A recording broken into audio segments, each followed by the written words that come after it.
Hello friends, welcome to our channel. तो friends, आज के इस वीडियो में हम एक नई मॉक टेस्ट सीरीज स्टार्ट करने जा रहे हैं हिंदी लिटरेचर यानी कि हिंदी साहित्य एनटीए यूजीसी नेट एग्ज़ाम के लिए, जहां पर आज के इस मॉक टेस्ट 1 में हम 10 प्रश्न उत्तरों को कवर करने वाले हैं। और इसके अलावा अगर आप किसी भी गवर्नमेंट एग्ज़ाम की तैयारी कर रहे हैं या फिर किसी भी एग्ज़ाम की तैयारी कर रहे हैं जिसमें हिंदी साहित्य से जुड़े एमसीक्यूज पूछे जाते हैं, तो उन स्टूडेंट्स के लिए भी ये वीडियो काफ़ी हेल्पफुल रहेगी। तो आप ये वीडियो एंड तक ज़रूर देखें, जहां पर आज का हमारा पहला क्वेश्चन है, मैथिली शरण गुप्त जिस काव्य के कारण जनता के प्राणों में रच बस गए और राष्ट्रीय कवि कहलाए, वह कृति कौन सी है।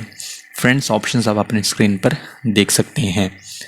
मैथिली शरण गुप्त जी जिस काव्य के कारण जनता के प्राणों में रच बस गए और राष्ट्रीय कवि कहलाए, वह कृति है ऑप्शन ए भारत भारती, जो कि प्रकाशित हुई 1912 में। इसके बाद हम इस क्वेश्चन को थोड़ा डिस्कस कर लेते हैं। सबसे पहले मैथिली शरण गुप्त जी के बारे में, जिनका जन्म हुआ 3 अगस्त 1886 में उत्तर प्रदेश के चिरगांव में हुआ और मृत्यु कब हुई 12 दिसंबर 1964 को 78 वर्ष की आयु में। देन इसके बाद नेक्स्ट पॉइंट पर उनके हम महाकाव्य के बारे में अगर हम बात करें तो साकेत उनका महाकाव्य है जो 1931 में प्रकाशित हुआ, और यशोधरा उनका महाकाव्य है, एक और महाकाव्य है जो 1932 में प्रकाशित हुआ। इसके अलावा इनके अगर हम खंड काव्य के बारे में बात करें जिसमें शामिल है, यानी कि इस प्रकार से हैं, जयद्रथ वध 1910 में प्रकाशित हुआ, भारत भारती 1912, पंचवटी 1925, द्वापर 1936, सिद्धराज, नहुष, अंजलि और अर्घ्य, अजीत, अर्जुन और विसर्जन, काबा और करबला, किसान 1917, कुणाल गीत, गुरु तेग बहादुर, गुरुकुल 1929, जय भारत 1952, युद्ध, झंकार 1929, पृथ्वीपुत्र, वक, संहार, शकुंतला, विश्व वेदना, राजा प्रजा, विष्णुप्रिय, उर्मिला, लीला, प्रदक्षिणा, दिवोदास, भूमि भाग, ये सभी खंड काव्य हैं किनके, मैथिली शरण गुप्त जी के। और नेक्स्ट पॉइंट में अगर हम उनके नाटक के बारे में बात करें तो उनके नाटक कुछ इस प्रकार से हैं, रंग में भंग 1909, राजा प्रजा, वन भैभव, विकट भट्ट, विरहणी, वैतालिक, शक्ति, सैरंध्री, स्वदेश, संगीत, हिडिंबा, हिंदू, चंद्रहास, ये उनके नाटक हैं किनके, मैथिली शरण गुप्त जी के। इसके बाद हम अपने नेक्स्ट क्वेश्चन पर चलते हैं। क्वेश्चन नंबर 2 है, प्रेमचंद जी के उपन्यास का कालक्रम निर्धारित करें, यानी कि जो सबसे पहले प्रकाशित हुआ उस उपन्यास को आपने सबसे पहले क्रम में सेट करना है, जहां पर नंबर 1 है सेवा सदन, 2 रंगभूमि, 3 गबन, 4 कर्मभूमि और 5 पर है गोदान। फ्रेंड्स, कोड आप अपने स्क्रीन पर देख सकते हैं और इसी वीडियो के नीचे कमेंट करके हमें करेक्ट कोड बता सकते हैं। इनमें से करेक्ट कोड है कोड ए। कोड ए के अकॉर्डिंग सबसे पहले प्रकाशित हुआ नंबर 1 सेवा सदन, नंबर 2 प्रकाशित हुआ उसके बाद रंगभूमि, 3 पर गवन, और कोड ए के अनुसार चौथे नंबर पर प्रकाशित हुआ कर्मभूमि और 5 पर प्रकाशित हुआ गोदान। तो सबसे पहले सेवा सदन आया 1918 में, रंगभूमि 1925, गबन 1928, कर्मभूमि 1932 और गोदान 1936 में प्रकाशित हुआ। और इसके अलावा प्रेमचंद जी का जन्म 31 जुलाई 1880 को वाराणसी जिले में हुआ, उत्तर प्रदेश के लम्ही गांव में हुआ था, और लंबी बीमारी के बाद प्रेमचंद जी का देहांत हो गया, निधन हो गया 8 अक्टूबर 1936 को। इसके बाद क्वेश्चन नंबर 3 है, प्रेमचंद जी का कौन सा उपन्यास स्त्री समस्या पर केंद्रित उपन्यास है, जिसमें दहेज प्रथा, अनमेल विवाह, वेश्यावृत्ति, स्त्री पराधीनता आदि समस्याओं के कारण और प्रभाव शामिल हैं। इनमें से वो उपन्यास है ऑप्शन डी सेवा सदन, जो कि 1918 में प्रकाशित हुआ। ये प्रेमचंद जी का उपन्यास है जो स्त्री समस्या पर केंद्रित उपन्यास है, जिसमें दहेज प्रथा, अनमेल विवाह, वेश्यावृत्ति, स्त्री पराधीनता आदि समस्याओं के कारण और प्रभाव शामिल हैं। इसके बाद क्वेश्चन नंबर 4 में आपको बताना है, प्रेमचंद जी का कौन सा उपन्यास अछूत समस्या, उनका मंदिर में प्रवेश तथा लगान इत्यादि की समस्या को उजागर करने वाला उपन्यास है। प्रेमचंद जी का वो उपन्यास है जो अछूत समस्या और उनके मंदिर में प्रवेश तथा लगान इत्यादि की समस्या को उजागर करने वाला उपन्यास है, ऑप्शन डी कर्मभूमि, जो कि 1932 में प्रकाशित हुआ। इसके बाद क्वेश्चन नंबर 5 है, प्रेमचंद जी किस उपन्यास में एक अंधे भिखारी सूरदास को कथा का नायक बनाकर हिंदी कथा साहित्य में क्रांतिकारी बदलाव का सूत्रपात करते हैं। वो उपन्यास है ऑप्शन सी रंगभूमि, जो कि 1925 में प्रकाशित हुआ। ये प्रेमचंद जी का एक उपन्यास है जिसमें एक अंधे भिखारी सूरदास को कथा का नायक बनाकर हिंदी कथा साहित्य में क्रांतिकारी बदलाव का सूत्रपात करते हैं। इसके अलावा उनका एक उपन्यास है मंगलसूत्र, जो कि अपूर्ण है, यानी कि अधूरा उपन्यास है। किनका? प्रेमचंद जी का। और उनके पुत्र अमृत राय ने इसको पूरा किया। किस उपन्यास को? मंगलसूत्र उपन्यास को, जिसमें इस उपन्यास के प्रकाशन के संदर्भ में अमृत राय प्रेमचंद जी की जीवनी में लिखते हैं कि इसका प्रकाशन लेखक के देहांत के अनेक वर्ष बाद 1948 में हुआ। देन इसके बाद प्रतिज्ञा उनका उपन्यास, जो कि 1927 में प्रकाशित हुआ। ये जो उपन्यास है विधवा जीवन और उनकी समस्याओं को रेखांकित करने वाला उपन्यास है। देन इसके बाद प्रेमचंद जी का उपन्यास निर्मला 1925 में प्रकाशित हुआ और ये अनमेल विवाह की समस्याओं को रेखांकित करने वाला उपन्यास है। नेक्स्ट क्वेश्चन है क्वेश्चन नंबर 6। प्रेमचंद जी का कौन सा उपन्यास किसान जीवन पर उनका पहला उपन्यास है? वो उपन्यास है ऑप्शन ए प्रेमाश्रम, जो कि 1922 में प्रकाशित हुआ।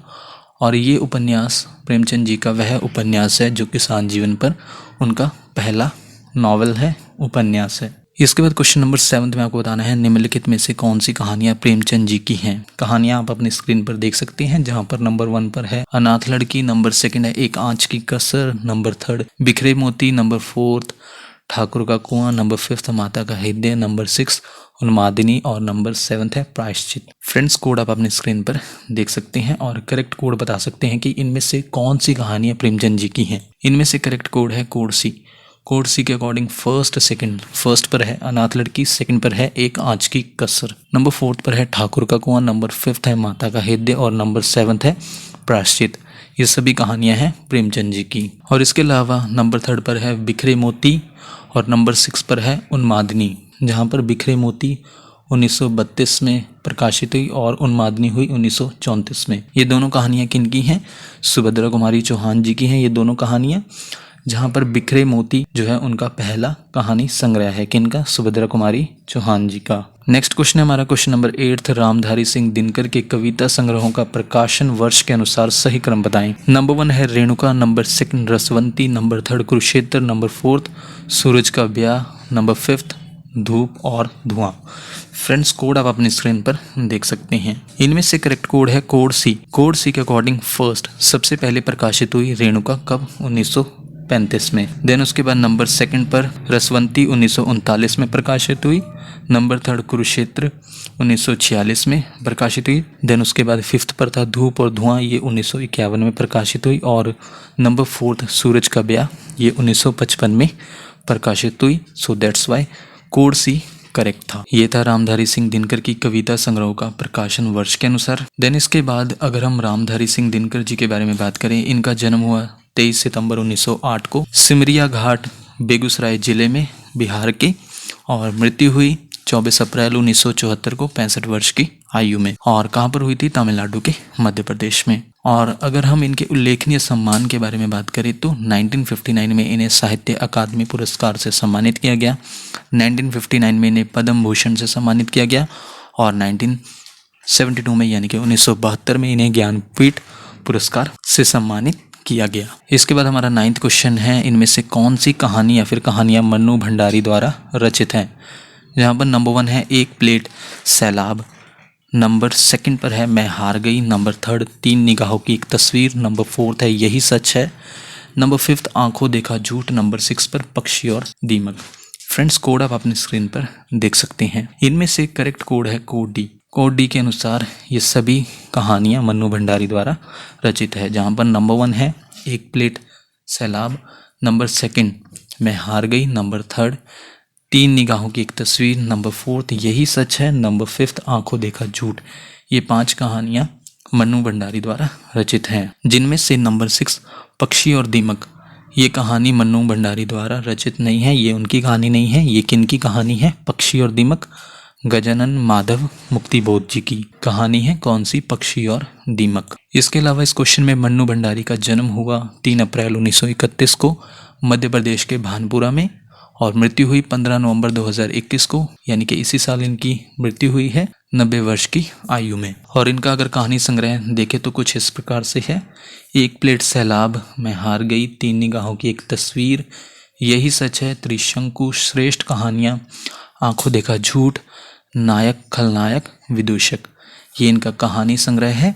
और इनका उपन्यास इस प्रकार है आपका बंटी, महाभोज, स्वामी, 1 इंच मुस्कान और कलवा, एक कहानी यह भी। ये उपन्यास हैं किनके? मनु भंडारी जी के। और इनकी पटकथाएं हैं रजनी, निर्मला, स्वामी और दर्पण, और नाटक है बिना दीवारों का घर। तो ये मनु भंडारी जी की कुछ महत्वपूर्ण रचनाएं हैं। देन इसके बाद आज का हमारा लास्ट क्वेश्चन है, क्वेश्चन नंबर 10। इनमें से कौन सा उपन्यास भीष्म साहनी द्वारा रचित नहीं है? इनमें से वो उपन्यास है ऑप्शन सी, रानी नागफनी की कहानी। ये भीष्म साहनी द्वारा रचित उपन्यास नहीं है। ये किन का उपन्यास है? हरिशंकर परसाई का। जहाँ पर हरिशंकर परसाई जी का जन्म हुआ 22 अगस्त 1924 को, और कब उनका देहांत हुआ? 10 अगस्त 1995 को। और उनके उपन्यास कौन कौन से हैं? रानी नागफनी की कहानी, तट की खोज, ज्वाला और जल, ये उनके कुछ उपन्यास हैं। इसके अलावा भीष्म साहनी जी का जन्म 8 अगस्त 1915 को हुआ रावलपिंडी में, और मृत्यु हुई 11 जुलाई 2003 को 87 साल की उम्र में। कहाँ पर? दिल्ली में। और इनकी प्रमुख रचनाएं निम्नलिखित हैं। सबसे पहले उपन्यास हैं झरोखे, तमस, बसंती, मयादास की माड़ी, कुंतु, नीलू, नीलिमा, नीलोफर, ये इनके उपन्यास हैं। और कहानी संग्रह के अगर बारे में बात करें तो मेरी प्रिय कहानियाँ, भाग्य रेखा, वांगचू, निशाचर, ये इनका कहानी संग्रह है। और नाटक है हानुश 1977 में प्रकाशित हुआ, माधवी 1984, कबीरा खड़ा बाजार में 1985, मुआवजे 1993 में प्रकाशित हुआ। और आत्मकथा है बलराज माय ब्रदर, और बाल कथा गुलेल का खेल। ये सभी प्रमुख रचनाएं हैं भीष्म साहनी जी की। तो फ्रेंड्स, ये थी हमारी आज की वीडियो। बाकी फ्रेंड्स, अगर आप इन MCQs की फ्री ऑफ कॉस्ट PDF चाहते हैं तो उसके लिए आप हमारे टेलीग्राम ग्रुप को ज्वाइन कर सकते हैं। उसके लिए आपको क्या करना होगा? आपको अपने टेलीग्राम में जाना होगा और टॉप पर सर्च करना होगा हमारे चैनल का नाम, keep learning keep growing. Then search करने के बाद चैनल ओपन हो जाएगा, जहां पर आप चैनल पर क्लिक करके यानी कि ग्रुप पर क्लिक करके ग्रुप को ज्वाइन कर सकते हैं। और आपको वही ग्रुप ज्वाइन करना है जिसमें अप्रॉक्सीमेटली 9000 फॉलोअर्स हैं, सब्सक्राइबर्स हैं। वहाँ पर आपको इन MCQs की PDF free of cost provide करवा दी जाएगी। तो आज की इस वीडियो में हमने 10 प्रश्न उत्तरों को कवर किया। आप हमें इसी वीडियो के नीचे कमेंट करके बता सकते हैं कि आपने टोटल क्वेश्चंस यानी कि 10 क्वेश्चंस में से कितने क्वेश्चंस को करेक्ट मार्क किया। नेक्स्ट वीडियो आपको जल्दी चैनल पर मिल जाएगी। So thank you friends for watching this video.